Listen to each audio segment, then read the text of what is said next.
Have you seen this? Of course you haven't, and no one else has, because I can guarantee you did not even know that Madonna flashes her upskirt at 17 minutes and 25 seconds into this movie. It's true. Go to Tubi and look. Welcome to Have You Seen This? The world's only podcast about obscure, overlooked, and misbegotten media. All discussions will be spoiler heavy. You have been warned. This show would not be possible without the support of our patrons. If you would like to support our show, join us at patreon.com/haveyouseenthis. Patrons get the show a week early, and $5 supporters also get access to our Discord. Or you can tip us at our Ko-fi. Visit the link in the show notes. A movie even the hint of a, Madonna gash couldn't save. Totally bald. A movie with about 3 or 4 interesting frames in it. Yeah, this shit sucks. A movie starring the most sexed up, attention-hungry pop star of the 80s. And, people don't even know of it ironically. There isn't even anything where it's like, hey, remember that scene? That's so terrible. No one knows anything about this movie. It sank without a trace. Yeah, it's wild, and it's certainly storied. But before we get to that, just really quick, shout out to Zencastr, the company enabling what you are hearing right now. We are in a Zencastr room right now recording this shit. It's as easy as rolling off a log. You can't hear about Madonna wearing a skirt without panties without the help of Zencastr. And for that, we are eternally grateful. We're bringing you all of 1986's hottest gossip via Zencastr. Right. And for that, we are grateful. Because, as you know, it is very difficult to see Madonna naked. You have to type in Madonna naked in order to do that. You know, when this movie came out, that was roughly around the time when nudes of her dropped in Playboy. They were... Oh, yeah, it's from, some modeling shoot when, she was undiscovered. Yeah, 1979, yeah. I want to say. Some taken by Lee Friedlander, and I forget the other photographer, but... Yeah, I think she had kind of a Demi Moore thing going on at the time. Okay, so I was...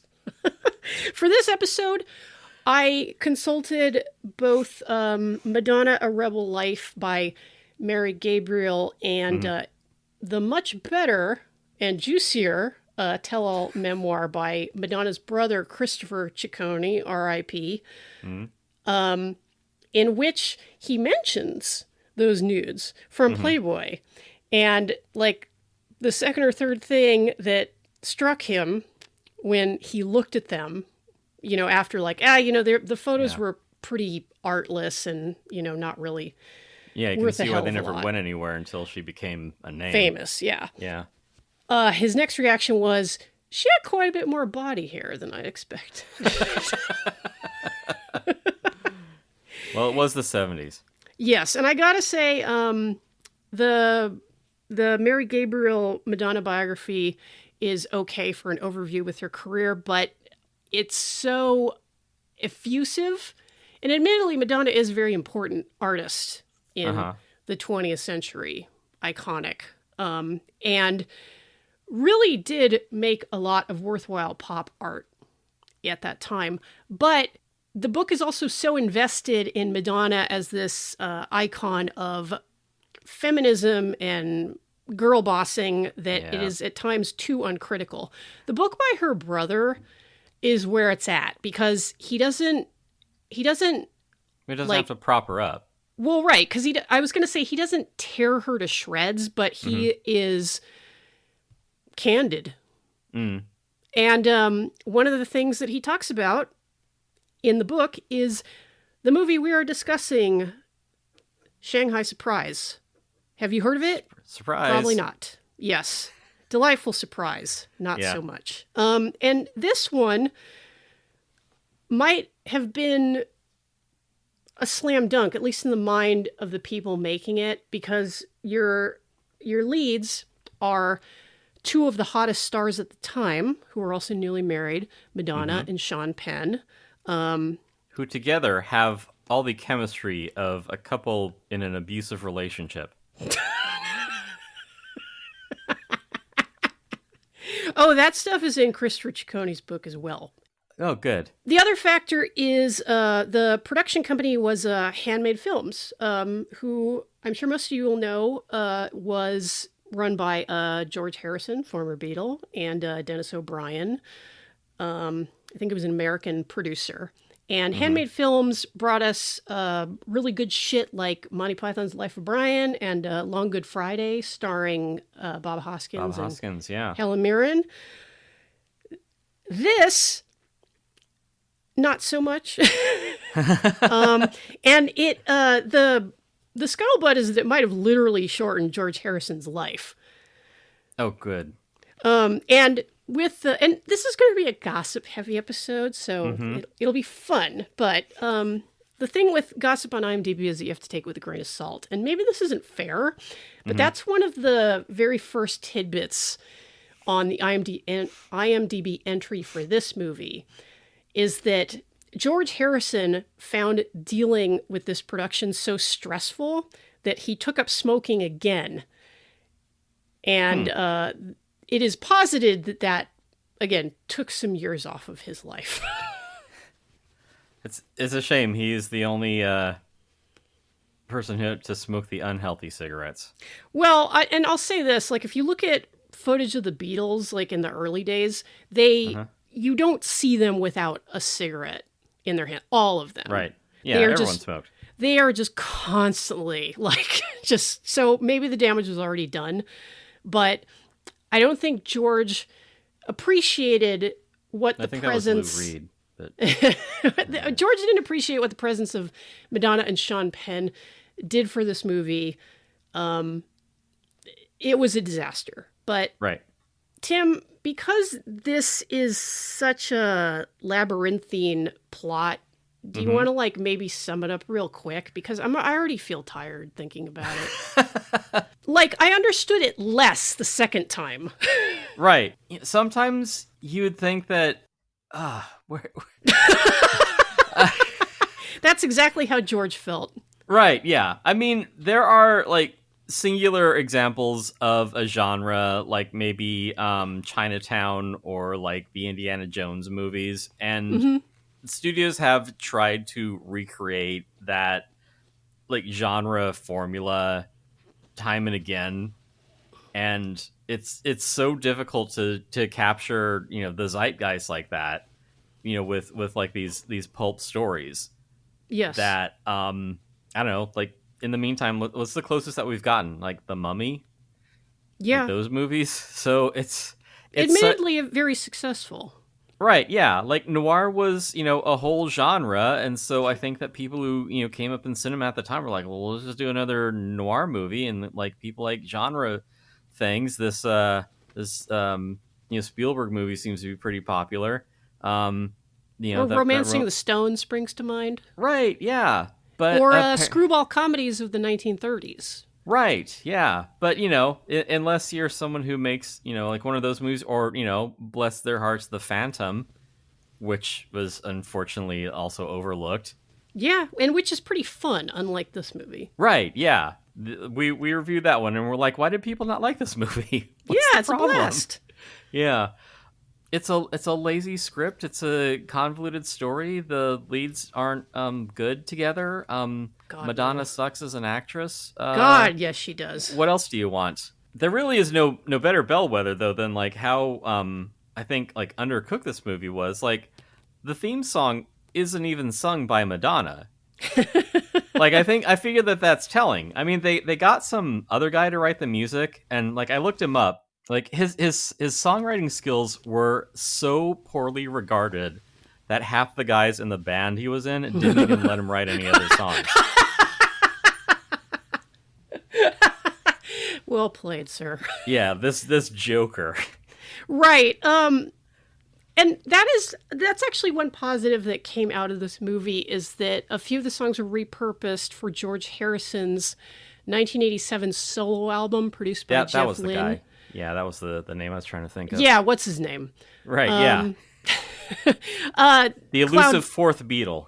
Right. Ringo Starr. No, people know him. Anyway. The album Cloud 9, George Harrison's solo record, which I believe did quite well. I'm sure you know it, Tim. You know Got My Mind Set on You. That's a Right, fun yeah. song. Really good album. I really like Cloud 9 quite a lot. And that album featured a couple of songs from this movie, Breath Away from Heaven and I want to say Someplace Else, which they attempted to use to ramp up the romance in this movie. And while it is a nice song, you can't get past the fact that your leads are one of the worst actresses of this or any other century, and a leading man who is either seething with rage or drunk. Yeah. And I mean, I know he's gone on to do good dramatic work, and he's, a bit of a piece of work himself. Yeah, where to start with Sean Penn. Right. So, I mean, yeah, he can be good in things, but it also seems like kind of a piece of shit. Yeah. So, yeah, you put the two of them together in this. Yeah. Wow. I mean, it's not exactly like Cassavetes working with Jenna Rollins. We have I know, right?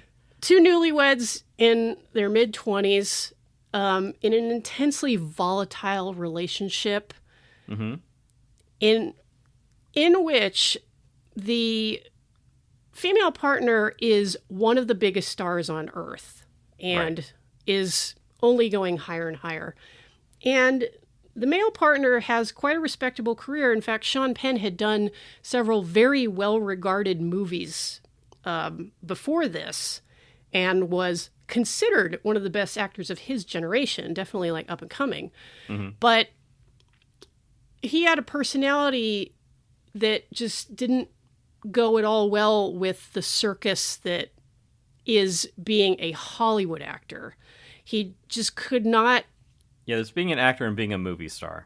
Right, and he was not interested in playing the Hollywood game, nor was he interested in inviting or courting publicity. Okay, now you're married to Madonna. Yeah, things change. She loves being the center of attention, and she loves milking the press. She knows what the fuck she's doing. Right. However, Sean Penn is driven to absolute rage by all of the paparazzi and reporters, like trying to get a glimpse at them. And it is a bad combination. Thankfully, though, we don't see any of that drama on screen. We don't see any drama. It's wild because it is considered by many that Sean Penn was probably the love of Madonna's life. Okay. One of those relationships where there's a lot of fire, but it's like, oh shit, we both got burned. Like, I hope Guy Ritchie isn't listening. Oh God. Well, we know how that turned out as well. But like that weird fake English accent.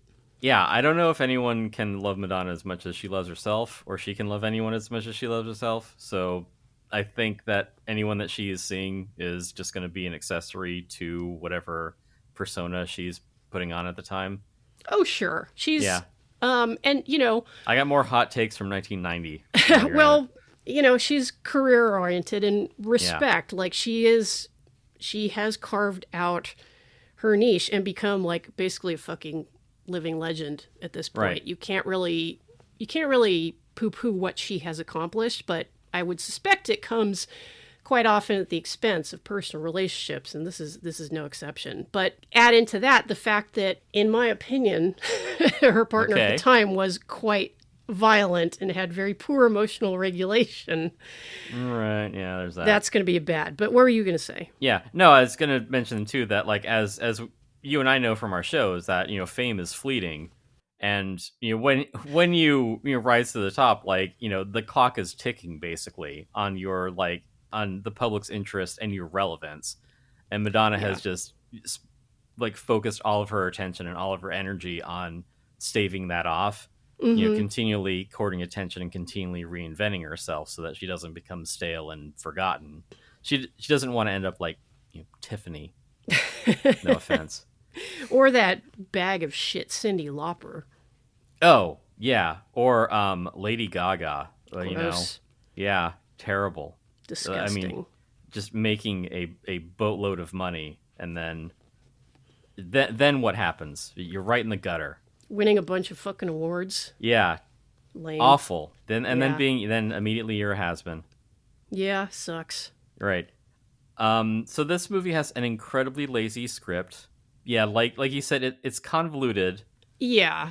There are MacGuffins and red herrings. Things move from scene to scene. Mm-hmm. But yeah, I could not give a shit about like whatever double cross or like turn of events happened by the end. I'm just like, just finish, just end. Yeah, and I Just be done with it. definitely had less patience the second time. So Mhm. this was tough. I had to buy myself off with Reese's peanut butter eggs to like con myself into watching it. Uh-huh. So this movie has also made me fatter. So thanks, movie. But anyway, there's Yes. one thing that I can't ignore though, Tim, and it is the reason why this movie looms large in our particular legend, our shared history. Yes. Because you discovered an extraordinary thing about this movie many years ago that I don't think a lot of people know about because the movie is so fucking bad. Right. Yeah, it's unwatchable. It is dull and boring. Yes, Both of those things. but God, what was this, like 2007 or something? Something, yeah. I think I had recorded it on my TiVo, so that should give you an idea. So it was 10,000 years ago. Yes, it was in the late 20. It was in the early stages of the late ending of the beginning of the 21st century. Yeah, we were well on the road to the decay of American empire, but we didn't quite realize it. Yeah, these things take time. Yeah. So I was at your place, and I don't even remember why it came up. Well, I think that like with Troll 2, high definition TV was a new thing. Right. Yes. Yeah, you have that HD copy of Trolls. I did, yeah. Somebody, which is amazing, like somebody took the time to telecine I have a a high feeling, def copy of Troll 2, which yeah, I have a feeling it rules. was someone being like, we need to put these like HD, like upscaling, scanning, whatever things through their paces, but like we don't have the director here to like okay it and sign off on all this stuff. We want it to be, high quality, like I don't know, a 4K upres of like a James Cameron movie. We don't want to botch it. See the show notes. We don't want them to look like they're made out of Play-Doh, like the HD version of Predator. Like we want to make sure that we're doing an upscaled version of these movies right, which is why they'll start on shit that no one cares about, like Troll 2 and Shanghai Surprise. Cheap shit. Yeah, so I will record these on the TiVo to be like, hey, that's that movie that no one has thought about for 20 or 30 years. And I record it and I just have it on, not really caring. And there's this like insipid rickshaw chase. And there's a point where like, Madonna in her skirt like lifts her leg and then like the air, like the wind like catches the front of it. And I'm like, she doesn't have any underwear on. Yes, it's true.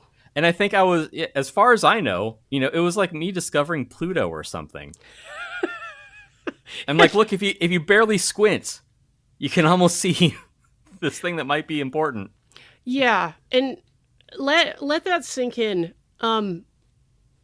People know about like the titty pinup in the background of The Rescuers that somebody pasted in there. Nobody, I have never seen anybody point out that there is a point in Shanghai Surprise when you can see Madonna's shaved pussy. Yeah. It's right there because, and I had forgotten how the scene went down. Like when I I watched it this week, I was like, wait, where was it? And I had to go back because I was like, yeah, it obviously was in the rickshaws because, the air is moving and her skirt blows up. But the first thing that happens is that he asks her for a weapon because they're being chased by a bad guy. Mm-hmm. She looks around and then she just like thinking quickly takes off her shoe. But the thing is she has to bring up her foot to her lap to like take her shoe off. Right. Madonna knows what she's about. Yeah, and you just get like in all her glory, like there, it's right there. And then as they continue, Sean Penn throws the shoe and her skirt blows up and you're like, no, yeah, like that's what I saw. Like, right, yeah. No panties. Because she's riding in the rickshaw with her knees on either side because it's Madonna. And she knows what she's about. Now, the thing is that as we've described the only part of this movie that approach is interesting. Right. And yeah, so it's all downhill from here, folks. We're sorry. But I was going to say, usually like being female presenting in a world like ours, you become acutely aware of your body and how you're presenting it. And, I can relate to that. all the little, lumps and bumps or, the rough parts or, stray hairs or whatever. You can't tell me that Madonna didn't know that. No, absolutely. Yeah. She was going to flash her puss on camera because that's the thing. It would be one thing if her skirt just like blew up in the moment, but she has to pull her leg up to take her shoe off. And she knows where the camera is pointed. Yeah, and I mean, there is a little bit of like, back and forth, he said, she said about how the upskirt in Basic Instinct came about. Right. But this, it's like, I'm pretty sure that the director didn't have any idea. And Madonna's I'm just going for it. Yeah, and my impression of the director, this is a guy called Jim Goddard, who is basically a TV hack. Like, he did, like, Riley, Ace of Spies and stuff like that for Brit TV. Ooh. And the movie really fucking feels like it. It's like this is not fucking Empire of the Sun, to put it mildly.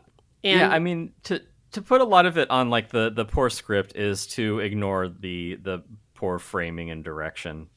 Yeah, it just feels and story. It feels like a TV miniseries. It feels small scale in a way that I can't like quite put my finger on. Like, and the thing is, like, they shot in, I mean, not Shanghai, because the Chinese government like wasn't about to let these jokers in, but it was. But yeah, they read the tabloids too.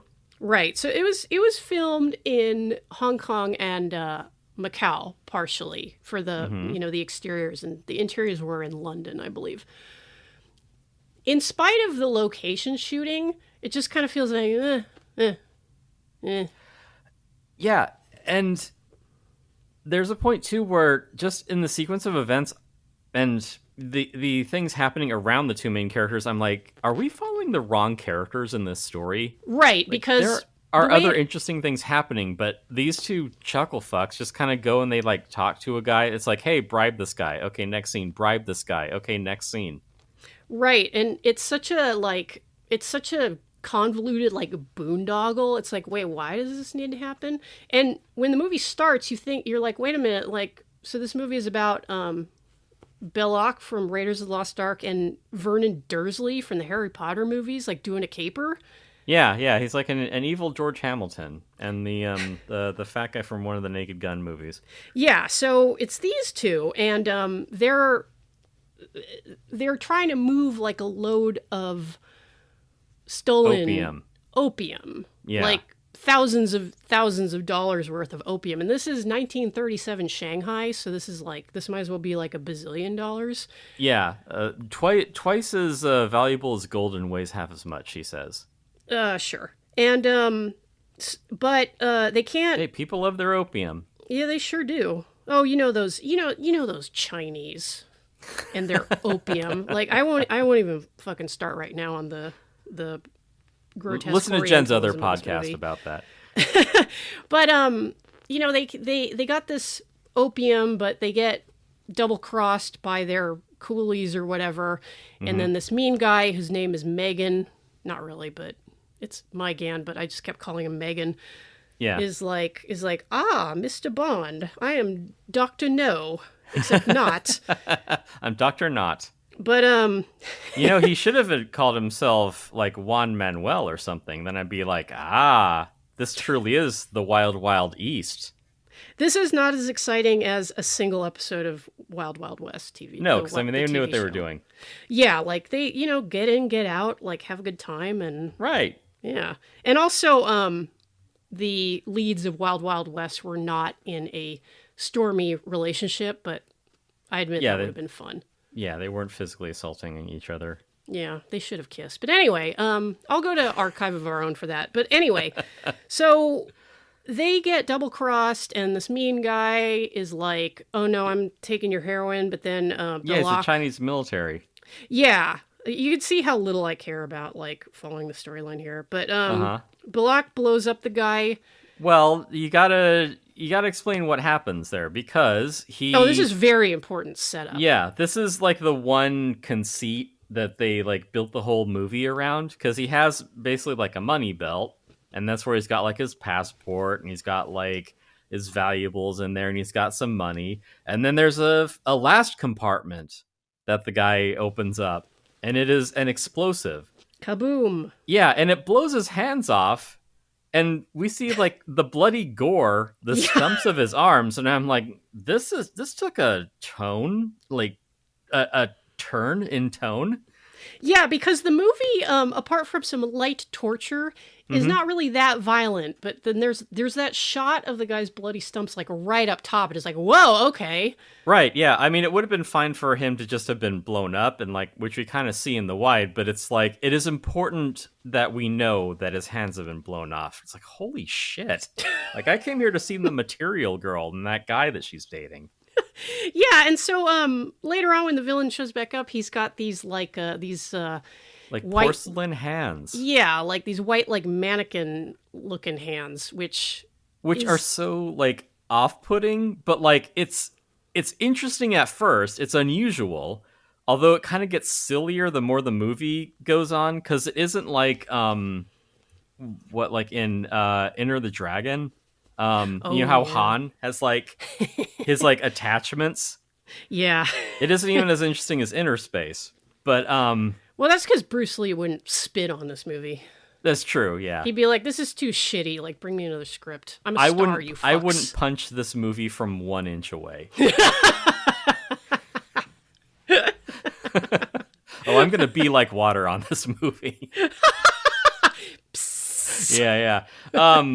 But yeah, so like he had, and if anyone had even seen this movie, like in any like meaningful amount, people would have zeroed in on the fucking porcelain hands of the villain, because it starts off like unusual and menacing, like, you know, like a James Bond villain, but then it just kind of gets sillier the more you see him. Yeah, and especially because like we said earlier, the tone they were trying to go for in this movie was kind of like Romancing the Stone crossed with screwball comedy. So which is why we see someone's hands getting mangled. Right. It's weird. Yeah. But apparently it was important. I mean, they could have not shown that, and then he comes back with like hands made of clay. Oh, I guess he's clumsy. And then you can kind of, as the audience, like put that together. Yeah, you can extrapolate. Right. You can be like, oh, okay, so I guess he didn't die. Right. But even still, like, and I mean, like, there has been blood in like Indiana Jones movies, but I don't like think of it as a like defining trait. But like when you're seeing, like, like you say, you know, Sean Penn getting tortured by the secret police, and they got him in like this collar that's like digging into his neck, and then he has like injuries for that for like the next 2 or 3 scenes. It doesn't feel like an adventure movie. No. Yeah, like there's a point in like meanwhile, like if this were a video, there would be like a like half-second like cut in this where it would just be a still from Chinatown of Jake Gittes with his nose cut with like elevator music in it, just like and it's like anyway, back to my point that has completely been undercut by an easily cited example. Yeah, and while Sean Penn has done admirable work elsewhere, he doesn't give a fuck on this. I think I think he's partially seething at the intrusions of the press. He's having problems in his relationship because his wife is a fuck of a lot more famous than he is. True, so yes. That's got to be like a whole suitcase of feelings to unpack. And he later admitted that most of the time on this movie, he was hammered. And it shows because partway through the movie, I was like, why is he just like mumbling? Bloated? Like Oh, he's okay. he's just like talking really quietly, and it's like, dude, speak up. Like, but he was probably like mellowed out with liquor, Yeah. because That's otherwise also- he would have been looking for a photographer to punch. Right. And That also people explains why forget they that didn't, about Sean like- Penn, but Yeah. I'll get to it. Finish what you're saying. No, that's also why they didn't ask very much of him during shooting. Right. Not that I recall. No. Yeah. Like it's not it's not a good or interesting part. And I would actually say that Madonna is so bad that she kind of drags Sean Penn down with her. I think that it's possible to like. I think that Madonna can be funny as long as she's not given comedic material. Well, the reason that she was given a shot at a part like this is because she had been such a scene stealer in Desperately Seeking Susan, which is a very fun movie, and which in fact was originally intended as a vehicle for Rosanna Arquette, and then Madonna just walked away with the movie. And I'll admit, when I started this film and she shows up, she's one of a team of missionaries who need Sean Penn's help with something that Tim can explain, maybe. Because he speaks fluent Mandarin. Chinese, Mandarin, whatever, Mandarin, not Cantonese. And he's the only guy. And she shows up and she's very buttoned down. She's like She's very like prim. she's like a Red Cross nurse or something. And They're helping hands missionaries. I guess the hands thing comes back. It's just Right. a generic organization. oh, I get it. So so she is very curt, very prissy, very judgmental, just the way you would imagine a Christian missionary in Shanghai in 1937 would act. And she's actually like not bad. And I was like, oh shit, like, maybe Madonna won't be as fucking horrible as she's been in every other thing I have seen her in. And then the movie progresses. Let me just take a big sip of water, right? Yeah. And, oh, ho, ho, ho, Madonna, you owe me a new monitor. Because, good God, she gets worse as the movie goes on. She Right. is terrible. Yeah, at least they basically kind of marginalized her for body of evidence, where it's like she has to say something, but mostly she's naked and fucking. Yeah, which, Yeah, she's that's got more in her diddle wheelhouse. bitties, so yeah. Yeah. But yeah, like, And also, The like, thing even is- in this, like, she has, like, you can tell that she's, like, really working her arms. she Like, is. even way back when. And the thing is that, Hey, Vasquez, you ever been mistaken for Madonna? no, have you? Wait, that doesn't make any sense.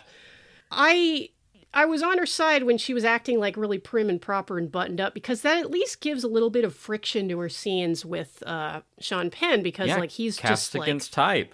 yeah, and Versus Penn, who is cast as an aggressive drunk. wow, what a stretch for him. A great actor. Yeah, and it could have been like mildly funny because like he's like just unshaven, a mess. He's like got the shakes because he wants a drink.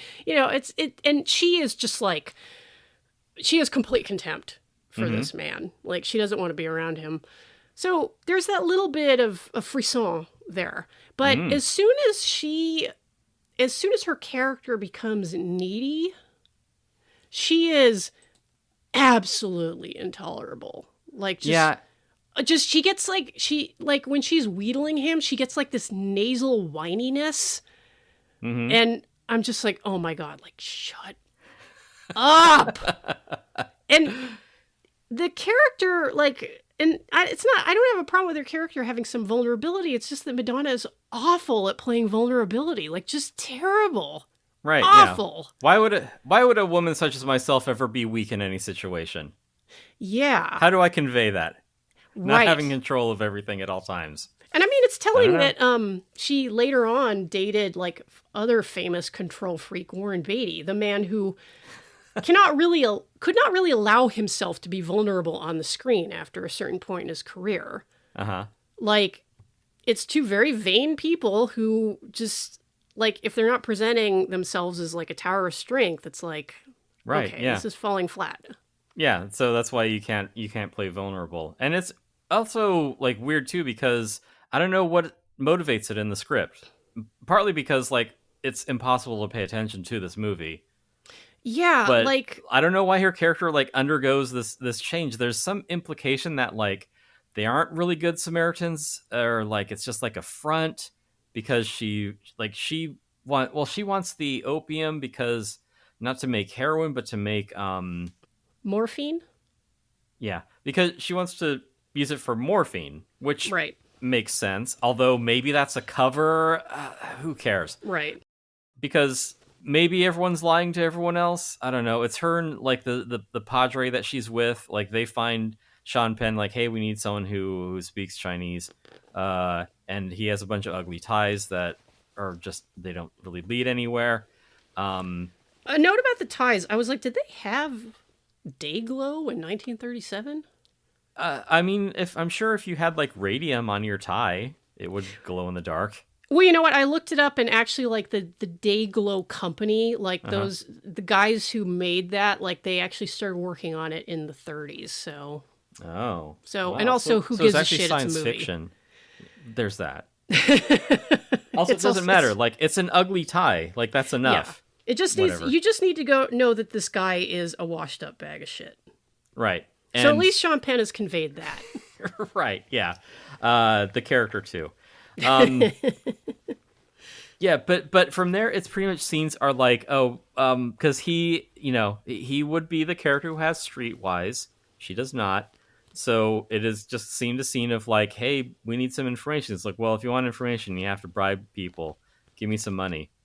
And she's like, you can't have any money. But every scene, she just gives him money. It's like, no drinking. In the same scene, he's taking your money to get a drink. It's like, well, that clearly didn't go anywhere. So I don't know. It could be, she's actually a bad missionary, or she's not really a missionary. Except for that's never really clarified to the point where I cared enough to like actually rewatch this enough to go through with a fine-tooth comb. Speaking of things that need combing, For her character to have any fullness, like the people who made this would have to like give a shit about the inner lives of women, which I do not think is the case. I mean, I don't do that. You know that. Well, it explains a lot about, movies and TV. But yeah, because it's like, okay, so we have this missionary who might be like a former, like she might be like someone with a checkered past, or she might not. Like, don't look for Madonna it's to convey not, any of it. Yeah, and it's not important to the story either, so who cares? On Right. the next scene where they have to meet that other Asian character actor who isn't James Hong. Oh, Egg Shin, yeah. Yeah, the other guy. Yeah, and hey, he needs a bribe. So, all right, Yeah. let's talk about your silken tent. Let's talk about your twin pagodas. Yeah, so, he has, and this is the last scene in which Madonna is any good, because, like, watching her fume as she's sexually harassed by Egg Shin is, like, okay, like, that's kind of, I mean, it's gross, but it's also, like, kind of funny. Right. Well, because she's uptight. Right. She needs to loosen up, be like that Madonna slut. Yeah, hey, take off your underpants, relax, Right, yeah. Maybe she traded them, and that's why it happened. It was crucial to the story. I have absolutely no way of knowing, and I might be full of shit, but I really feel like this is like some kind of like sexual bargain that she made with Sean Penn before shooting. And she's like, what, you don't dare me to like take my underpants off before we shoot the scene where my skirt might fly up? She's like, I will bet you $1 that I will show my snatch on screen. Yeah, I'll take that bet. Right, yeah. And she did. You know what? Good for her. I'm glad she at least had a little bit of fun on the set. This is completely made up. I mean, come on. Like, I would put money on that. Yeah, I mean, you wouldn't need to give her $1 to do that. No, like, she would do it because it was like a hot thing to do. Yeah.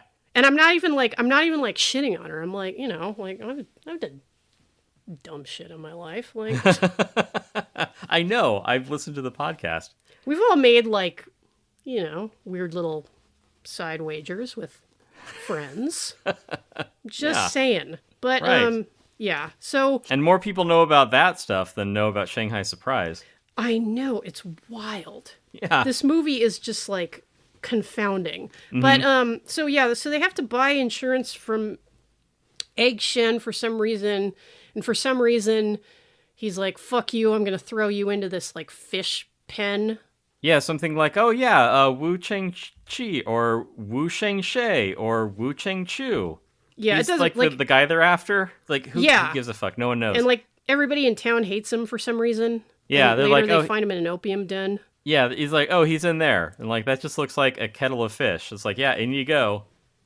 Yeah. And I don't know they're why. making hay out of the fish smell gag for like 3 more scenes. Like I Yeah, thought I like- belabored a half a joke. Yeah, like there's a part where actually it did make me laugh because, you know, this is a thing we've discussed on the show. Cat noises are always funny.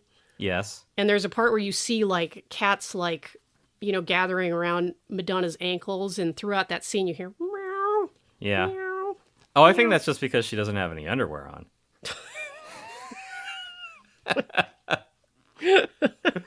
Yeah, that part would have been funny if it were a funnier movie, but as it Yeah. is, it's just like, uh-huh.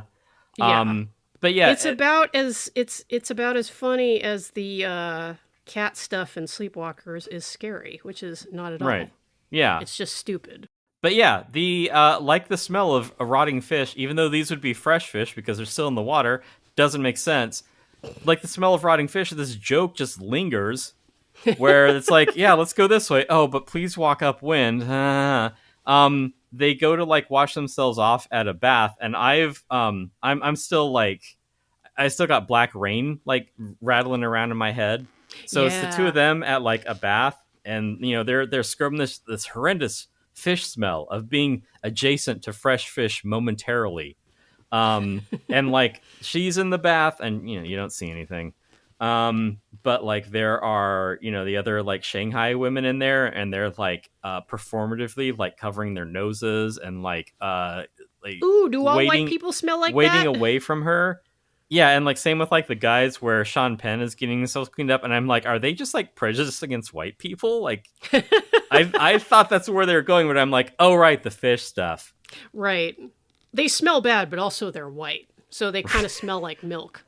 Well, yeah, well it's like they smell bad, and also they kind of smell like fish. You're right.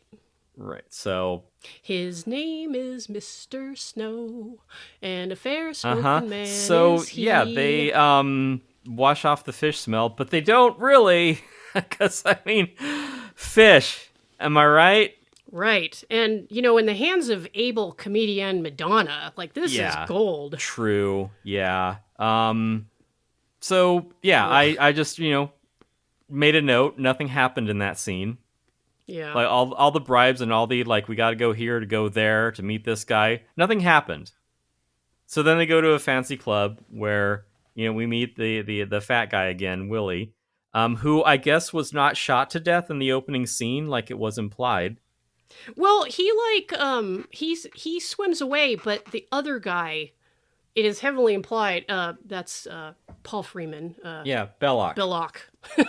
Which is, yeah.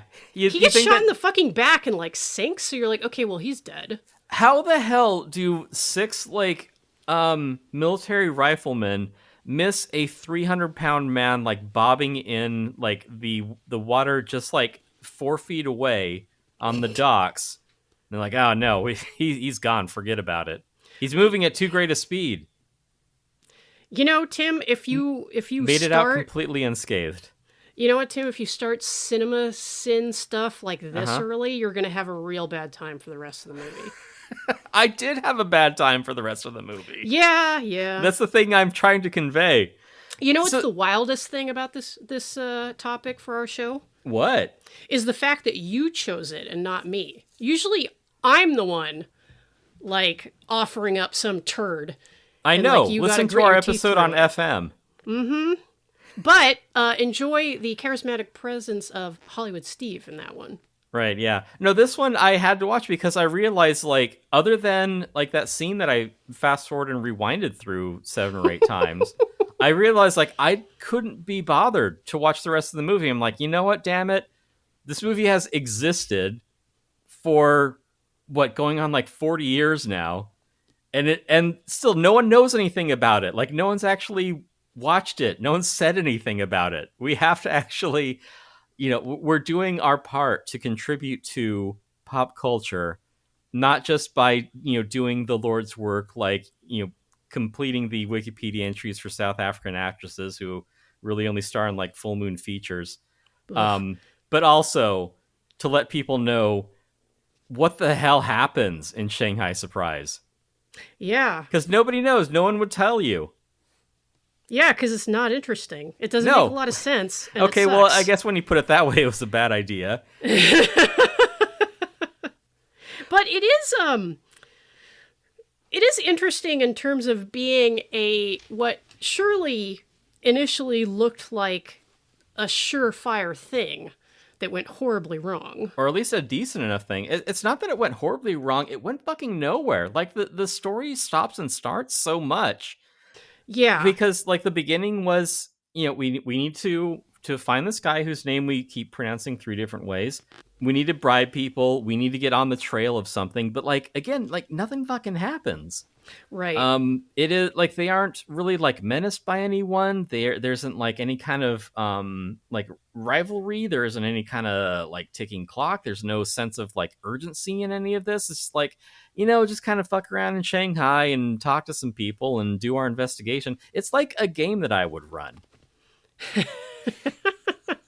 Well, I don't know, Tim. Like, people Yeah. show up every week for one of those. Well, that's Like, true. I don't think mean, anyone showed up like the day after this came out in theaters. Yeah, I think I have a bigger audience. But Sad. yeah, but like even still, like there's a point too where like again my point about I think the movie, like the story is following the wrong characters because there's a point where like the two of them kind of give up and like we're only about a half hour into this movie. And that's how they end up in this like nightclub, which maybe they're okay being in, maybe they're not, but that's where Willie shows up again, who was not shot to death while trying to swim away from, a platoon of soldiers shooting at him. And then also just seeing again how poorly written this is. There's this guy who is following them, who is maybe a PI, like they kind of cross paths with them in the rickshaw scene. I don't But even know what kind of accent this guy is doing. He's doing Peter Lorre in Casablanca. Wow. Yeah. I've heard worse Peter Lorre's, but Right, yeah. it's not good. You should hear Jack Nicholson, though. But yeah, so he's basically like a Peter Lorre in Casablanca kind of skeevy character who we know fuck all about. Like, this guy just kind of comes and goes as the script requires him to. Yeah. Because, like, there are scenes where, like, he would literally just show up. You'd be like, oh, by the way, here's some exposition. Right, yeah.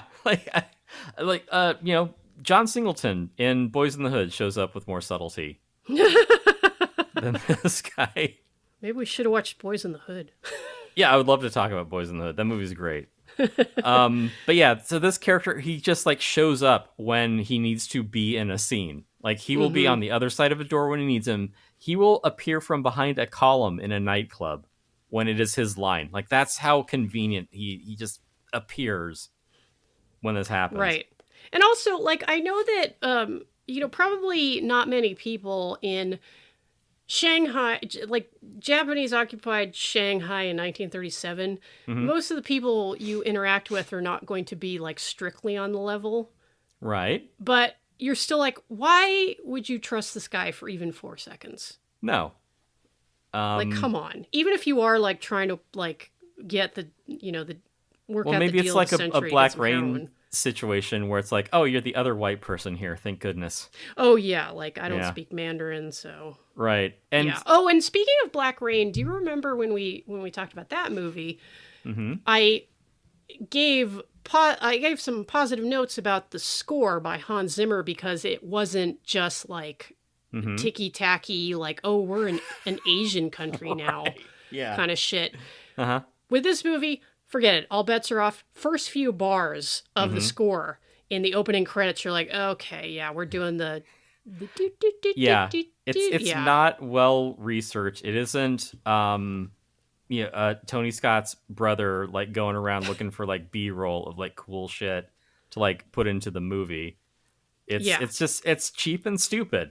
It's not a good movie. Just positively laden with like the kind of bullshit like Chinese stereotypes that undergrads like to get mad about, and like I don't know if those undergrads are wrong, because it's like yeah, okay, like, well, if yeah, they hate lazy screenwriting, yeah, they should absolutely get mad about it. Yeah, because a lot, it's a wounded tiger on a willow path or whatever. It's like, shut the fuck up. Is Fu Manchu gonna show up? Like, fuck off.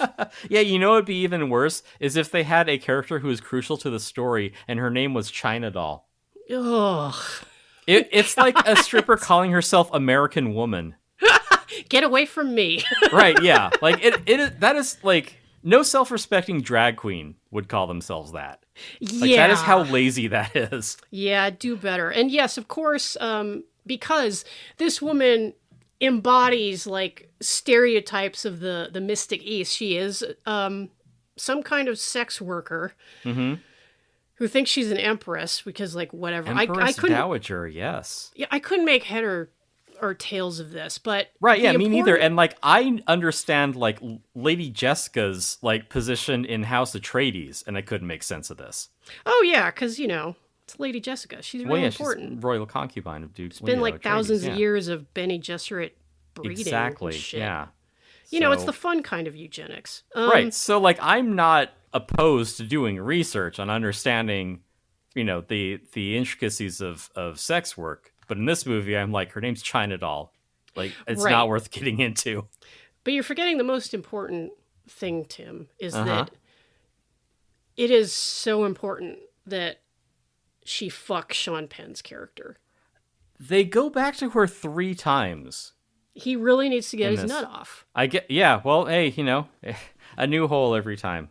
And she ends up like being, like I said, like crucial to the story, even though like her character is not developed in any way other than like she might be nuts.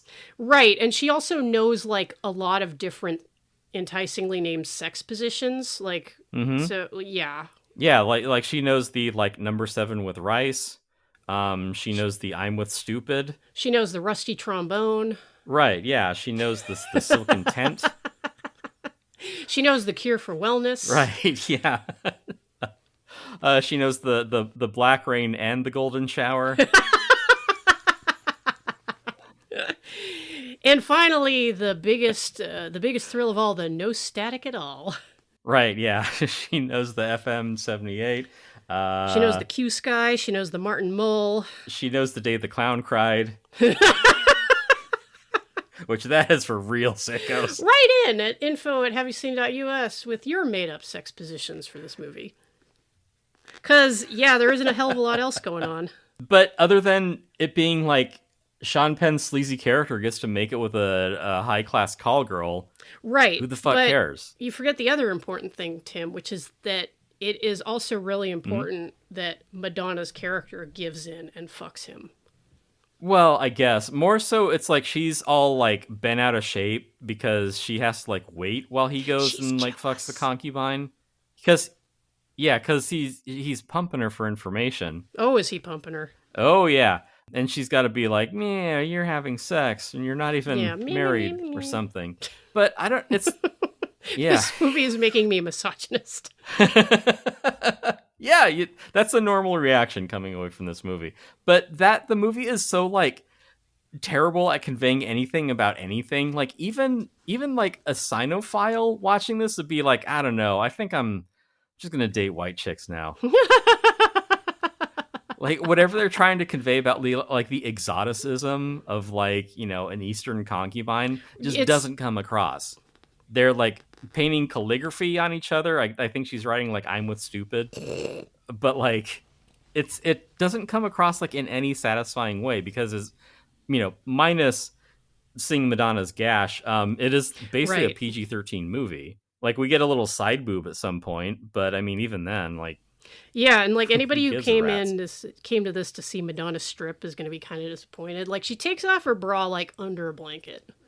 Yeah, and she even when she gets undressed to like seduce Sean Penn to like get him to actually continue with the movie again, like any of the games that I have where it's like, what the hell is it going to take for you guys to engage with this fucking story that I wrote?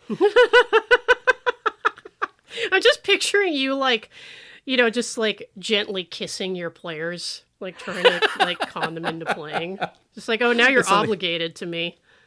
Right, yeah. You're Little smoochies. I put a ring on all of my players. It's a ring of terror. No, but yeah, she has to like try to seduce him, but even then, like she takes off her like regular outfit, then her slip, and then she's got like, her undergarments, and then she gets into bed where it's like, okay, so that we aren't really getting Madonna in this, are we? No, Body of Evidence wasn't for a few years yet. And I believe at the time, Madonna's stipulation for roles in movies was that she would not do nudity. Right, because she doesn't want to get, pigeonholed. Right. Yeah. But hey, you get a chance to get naked with Willem Dafoe, like you're going to take it.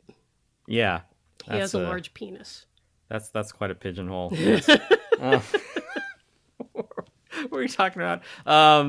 So this movie sucks. It's boring. Yeah, that guy who got his hands blown off, he shows up again, not as unheralded as the Peter Lorre-esque character, but it's like, oh, that military commander is still here, but now he's a police officer.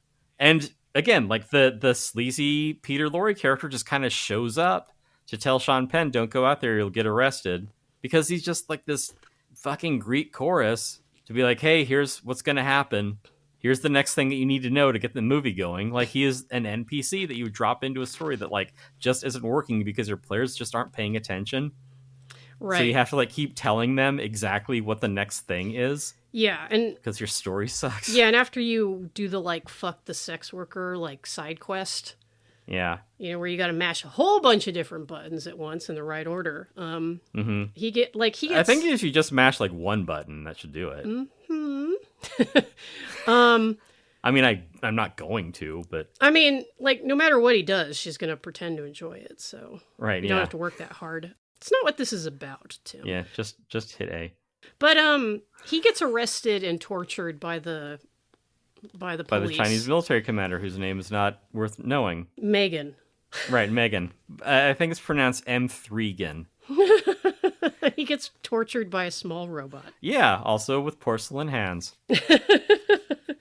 But yeah, like, and I don't remember like what information they get out of him or like why it matters, but he goes back to Madonna and, she's mad because he's been having sex all night, but then she notices he's got these wounds and she was like, oh, you poor thing. Even like the laziness of the banter too, where like he shows up and he's like, am I late for breakfast or early for lunch? And she's like, it's 7:30. And I'm like, okay, so he's on time for breakfast. This is not Tracy and Hepburn. No. Like, who cares? This isn't even Tracy and Stockton. Yeah. And she gets mad that it's like, oh, you're just humping all night and you didn't even get any information. And that is only true because the story withheld from us that he did actually find out information. He just didn't tell us until, he needed to in the third act. We've got to go bribe some other people again. Yeah, because then, like, later we get this totally unnecessary flashback to his time with, it pains me to say it, China Doll. I was like, oh no, actually, I get it. Like, I didn't fuck her for all 8 hours. We talked for 5 minutes, and she told me exactly what I needed to know, and we went back to fucking. Yeah, this minor character gave me an info dump that will give you the information unless you proceed to the next part of the story. Yeah, which he doesn't reveal to Madonna's character until she is thoroughly humiliated post-coitally by falling out a window into a muddy yard full of chickens. Who the hell cares? Ducks, but regardless. Yeah, like some form of avian, and she gets... Well, because it's, Asian. They eat the duck, not the chicken. Yeah, they love duck fat fries. Yes. And she gets really nasally and whiny, like just, God, this is peak Madonna, which is to say this is horrible acting. Because she's like lying in the mud, like in her like slip or whatever, just being like, look where I wind up with a bunch of chickens. Yeah. And you're like, Jesus Christ, like... Yeah, like Sean Penn, just go back to the concubine and just fuck her till you run out of money. Just leave her here. Who cares? Yeah, but you know what? He goes easy on her because he's decided he likes her. So he tells her like, "Oh yeah, actually, China Doll told me whatever." Yeah. It she turns told out that him. my character is completely different from what you thought because I Right. didn't tell you something. Yeah. Or like even a Marvel movie is like, that's fucking lazy. Yeah. Yeah. So that happened. Yeah, Odd Job shows up. Speaking Oh of yeah, James yeah, Bond. yeah. Yeah, and then the other Asian character actor whose name I don't know just shows up as like this baseball obsessed weapons manufacturer. Jogo. He Yeah, he which- provides the titular Shanghai Surprise, which is an Exactly. Yeah. Yeah, just this other just weirdly conspicuous thing. I mean, I like that the character is really overwritten for such a minor part. Yeah, 'Cause like he's so like obsessed with baseball and he only like talks about things in relation to baseball. Yeah, this is an actor named Clyde Kusatsu. Yeah. Still working. He's served quite a bit with SAG-AFTRA, so good for him. But he's pretty good. Like he makes a little bit of hay out of this part in this incredibly stupid movie. Yes, it is incredibly stupid. I was like, why couldn't the movie have been about Joe Go? That's what I'm saying. Mm-hmm. Like every other character, save for the main two, have something going on. Yeah. Yeah, and it is one of those things that is just a needless coincidence where it's like, oh, I'm not interested in helping you or telling you anything until it's revealed that like Sean Penn can like throw a curveball. And then It's a Joe knuckleball. Go. Oh, Which thank you, Joe apparently Go. hasn't made its way over to China yet. Yes. So it's a cultural exchange. right, yeah. So Joe Go just wants to shamelessly appropriate Western culture. Oh man. Yeah. Isn't that just like those devils? Yeah, so we know he's a bad guy. Mm-hmm. There's some other connection between Victor Wong. Belloc. Okay. Egg Shen. Okay. We yes. couldn't think of the actor's name. The guy from The Golden Child. Yeah, that guy. Yeah. And many other productions. Right. Yeah. So yeah, there's cultural appropriation going on. The Shanghai, I guess, like weapons manufacturer. He has his fingers in a lot of pies. He does a lot of illegal stuff, and he's like, "What would I want with opium? I already like all these other dangerous things." That makes no fucking sense. Because he's like moving a bunch of contraband, and he's like, oh, well, hair, like opium, that's penny ante. And it's like, no, it fucking isn't. That's thousands and thousands of dollars. We were told that, and As everybody wants to stated get their hands on this. Yeah, in the first scene. Yeah. Yeah. It has become like legendary, like how much money this is worth, to the point where people are like, I don't even believe it. It's like the Fountain of Youth or King Solomon's Mines or something. Yeah, this fucking shipment of opium has a nickname, Faraday's Flowers. It's that famous. So it's reached this point where it's almost mythical. Yeah, but the guy who's good at smuggling stuff isn't interested. Like, all right, whatever. Yeah.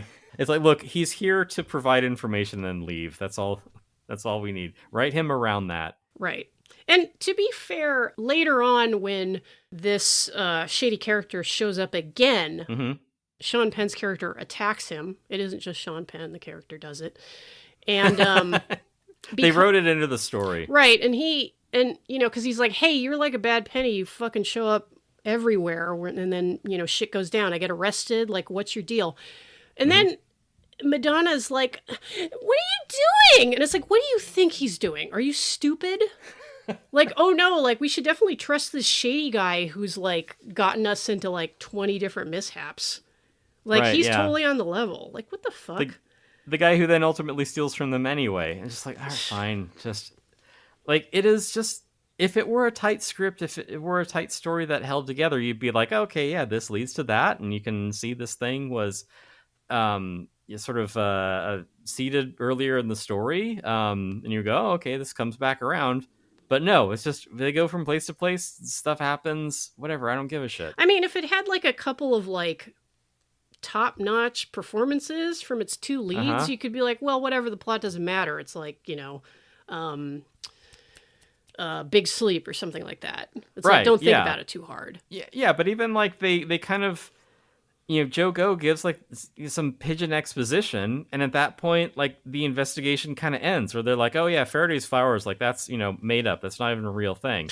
So twice now in the movie, like the main characters have given up looking for the thing, and yeah, this is the point where I'm like, why am I even running this? Like, should I just like wrap it up now? Like, write something different, and we'll meet next week. Thank God it's free on Tubi. Right? Yeah. So it's just rolling a boulder uphill with these characters. So yeah, the thing like ends again, but to like get the movie going, like I guess they're just sort of like writing it to or like to react to the story's like own just plotting inertia, where because I do not give it enough of a shit to learn any characters' names, but the police chief with the porcelain hands comes up again to like threaten Penn. And what about Teller? Teller doesn't say anything. Yeah, typical. Yeah. But yeah, he just like Sean Penn's character gives up, and just like two NPCs show up to explain all the plot points that he missed because they just like botched every roll on this story. And the guy with the porcelain hands like makes a deal to like get Penn's character to leave, which I can see him doing that. I mean, he hasn't done anything. Yeah. Why doesn't he just go back to LA? That's what he wanted to do this whole time. Yeah. So it's like, okay, like betray Madonna, give me the jewels, because now it's fucking jewels. Right, yeah. You need the jewels to get the monkey to unlock the safe to I don't know. I haven't gotten to that part of the strategy guide yet. Right, yeah. Well, when you see it, you'll be infuriated. But like, yeah, don't ask me to explain this because like I don't remember and I don't care. Right, yeah. Well, it goes deeper than that. It doesn't need to, but it does.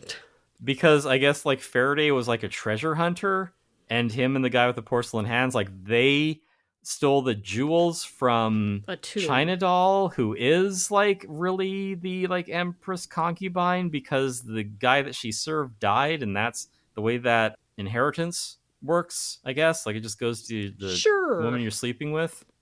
Yeah. So that means they got to go back to the concubine for the third time, and just like the story's just like going in circles. It isn't. It's like going back to the cave in Pirates of the Caribbean, the first one. Right, yeah. So now you have a more egregious example Yep. than the cave in Pirates of the Caribbean. Yeah, because people like enjoyed Pirates of the Caribbean. Right, I mean, yes. I really didn't, but it was better than this. Yeah, but I mean, normal people would. Yeah, I'm definitely not normal. Right, yeah. You're I've made my peace with that. Right. Well, you were a miserable crone watching... We were talking about Wes Anderson movies.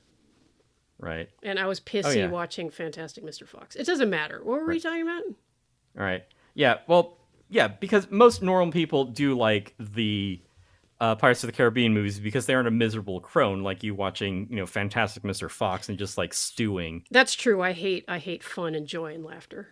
Okay, true. Well, I mean, I think that's clear. Hey, you watch enough of these movies and you will too. Mm-hmm. But yeah, so they Someday had a you will deeper... ache like I ache. Right. Oh, that's good. You should write that down. You should make that as like your away message on Instant Messenger. What you were saying. Yeah, Madonna has a brief, deep moment that is just not delivered with any kind of gravitas or meaning, where, she explains her noble pursuit of why she wants heroin. It is because...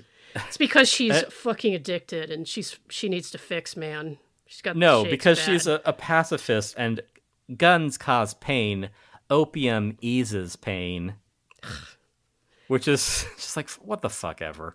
Yeah, movie. And I know I've said it, not just here, but on other episodes of the show where we've talked about Madonna as an actress. She is the worst. Right, yes. Like I said on Blue Sky earlier, like she would fit right into the cast of a James Nguyen film. You wouldn't even bat an eye. She is that bad. Dear Lord. Like what? Yeah. What a talented woman, but not an actress in any way, shape, or form. Yeah. Well, we know she likes to cruise. And she enjoys watching television. Just like any normal woman. I love to, work on my dance routine 8 times a day. I love to scream at my backup dancers. Right, yes. Work my brother like a mule. Uh-huh. And then whoever I'm married to, I see fortnightly. It's a woman who So- knows what she's about. Right, Yes, yeah. queen.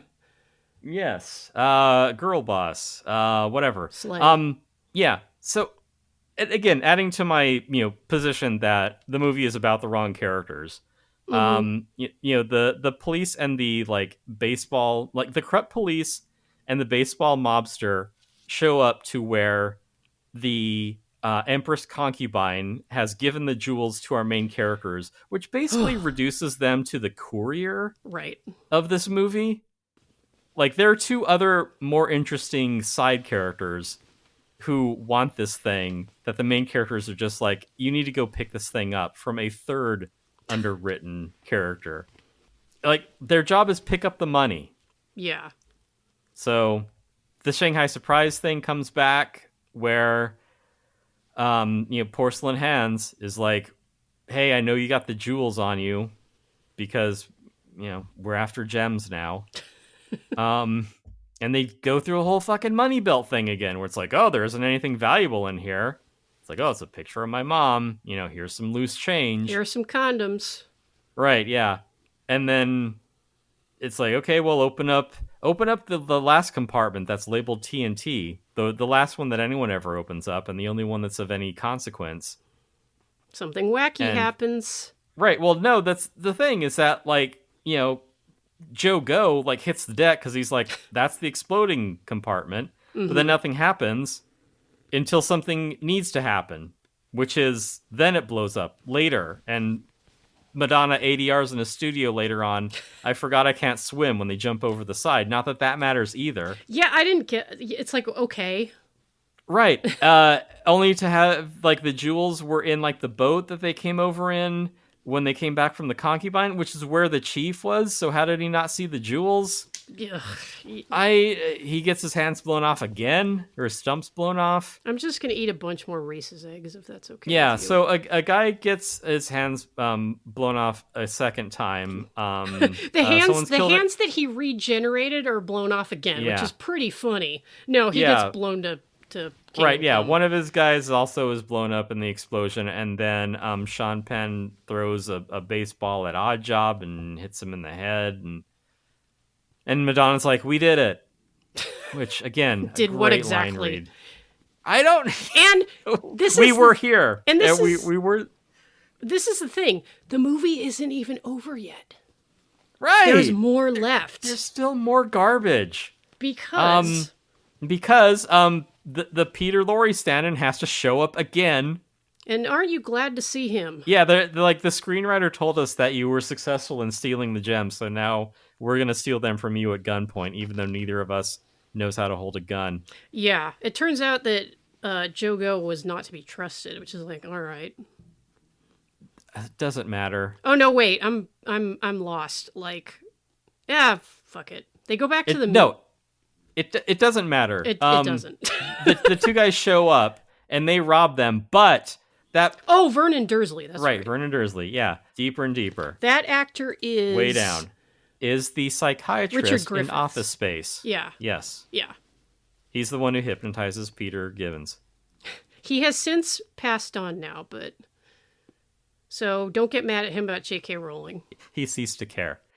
So they attempt to steal these gems that I guess the concubine had. Why does she work for money?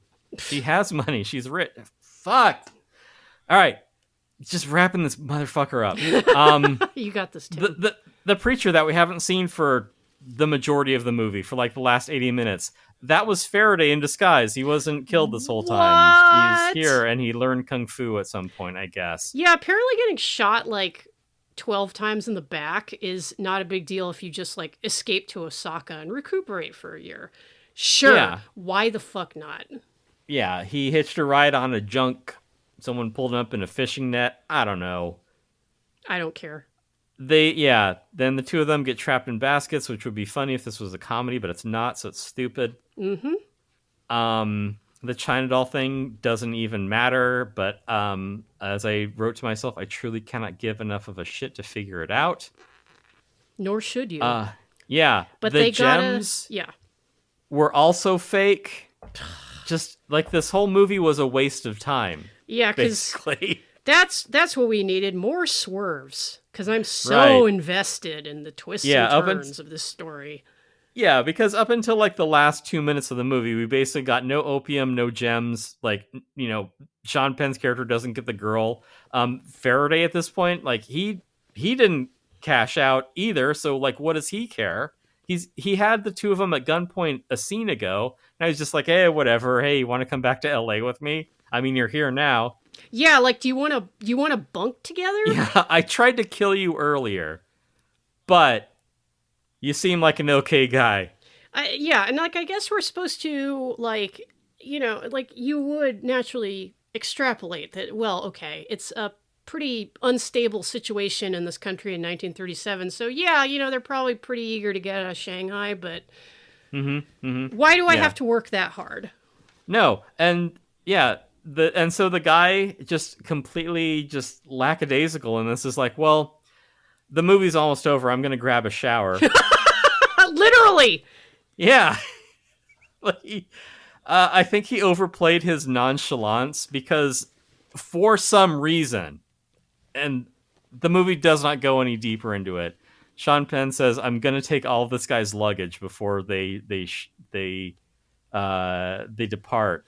Right, because for some reason, Belloc has the crates of ugly ties that Sean Penn's character was going to sell in L.A. Why would he? Right. You know what? I was going to attempt to explain it, and then I was like, you know what? I don't care. It's pointless to even ask. Yeah. But that is also where he's hidden the opium, which I guess he had this whole time. Why all the ruses then? Why didn't he just leave? Yeah, like if he had just gotten out of there on a boat, he would be golden. Why did he need to go find the thing that he already had?